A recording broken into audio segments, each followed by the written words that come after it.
1626 Médias. Apprendre Transmettre. et construire.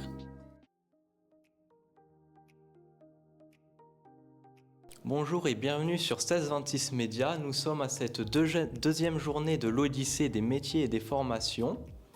Nous sommes accompagnés de Marc. Bonjour. Bonjour Road. Comment ça va ?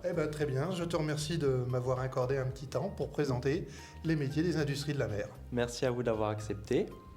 Et nous allons commencer. Pouvez-vous vous présenter ?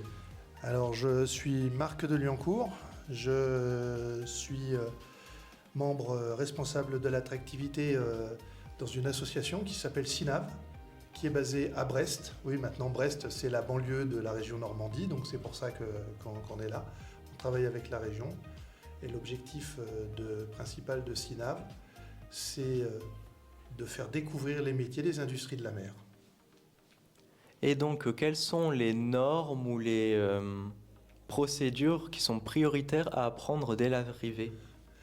Donc en fonction de si tu as envie d'être appareilleur, ingénieur qualité, soudeur, chaudronnier, électricien, chef de projet, tu vas avoir différentes choses à apprendre qui vont être la sécurité, la mise en sécurité des gens, c'est la chose principale, et la mise en sécurité de tous les objets qui sont autour. Parce qu'on travaille souvent avec des ateliers qui vont fabriquer des pièces, donc il y a des machines-outils, il y a des matériels dangereux. Si on prend l'exemple d'une société avec laquelle on travaille, qui est Naval Group, qui fait des bateaux sur lesquels il y a du nucléaire, c'est des emplacements qui sont particuliers. Quelles opportunités saisir, donc des missions, des projets pour évoluer rapidement ?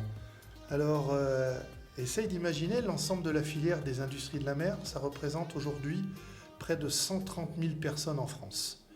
Et il y a plus de 50 000 personnes, là, elles ont envie d'évoluer. Et pour leur permettre ces évolutions, pour permettre les départs en retraite, on a besoin de trouver à peu près par an entre 8 et 10 000 personnes.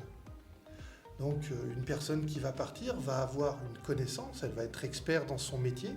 Et ce qui va nous intéresser, nous, c'est de pouvoir former rapidement une personne pour pouvoir la remplacer, que celle qui parte avec son niveau d'expertise, elle puisse transmettre. Si vous deviez donner un kit de savoir-être à un jeune pour ces 3 premiers mois, que contiendrait-il ? Ça, c'est vraiment une chose importante. Il faut avoir envie de découvrir les choses. Il faut être curieux. Pour moi, c'est la principale chose. Derrière, je dirais qu'il faut être polyvalent. Parce qu'en fonction de la société où on va travailler, peut-être qu'on va être sur un programme, peut-être qu'on va être dans son domaine de confort, mais peut-être qu'à côté, on va s'éloigner un petit peu de son domaine de confort et qu'on va découvrir d'autres choses. Donc, il faut avoir envie de se mettre en danger, de se mettre en défaut et pour pouvoir augmenter son niveau de compétence. Quelle courte immersion, donc des visites, PMSMP, stages, recommandez-vous pour confirmer un projet ? Alors ça, c'est une chose qui est très très bien. On a des organismes de formation et qui vont proposer des immersions de courte durée pour découvrir un métier.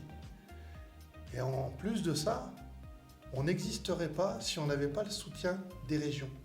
Et la région Normandie, représentée sur ce salon par un pôle avec l'Agence régionale de l'orientation et des métiers, qui est principalement basée à Rouen, mais qui s'occupe d'organiser tous les tournées en métiers, et donc là, qui participait activement à l'Odyssée des métiers et des formations, nous permet de pouvoir découvrir via des expositions, via des découvertes, les métiers. Et justement, quels conseils donneriez-vous à un jeune ayant peu ou pas d'expérience pour se valoriser dans ce secteur ? Déjà, de ne pas hésiter à venir le découvrir. On est sur énormément de métiers. Aujourd'hui, si je faisais une image enfantine, je dirais un électricien, un mécanicien. Tout le monde en a entendu parler. Mais on a des métiers qui sont totalement inconnus, qui vont être intégrateur projeteur, data scientist, ingénieur système, préparateur. Et ces types de métiers-là, un ingénieur logiciel, qu'on ne pense pas trouver dans ce domaine, mais le domaine des industries navales et des industries de la mer en général représente plus de 1000 métiers. Donc Un jeune qui veut venir, vient poser des questions, vient découvrir. Et c'est l'occasion, quand on fait des événements comme celui-là, celui de l'Odyssée des métiers et des formations, de pouvoir avoir un maximum de personnes. Ce sont des personnes qui sont pour la plupart en 4e et en 3e, qui vont avoir à penser, est-ce que je vais en formation professionnelle? Est-ce que je vais aller en formation technologique, en bac général? Et qu'est-ce que je ferai? Et derrière, ça nous permet en même temps de pouvoir discuter avec eux et de voir quels seraient leurs projets, qu'est-ce qu'ils pourraient trouver comme chose intéressante dans le monde des industries de la mer. D'accord.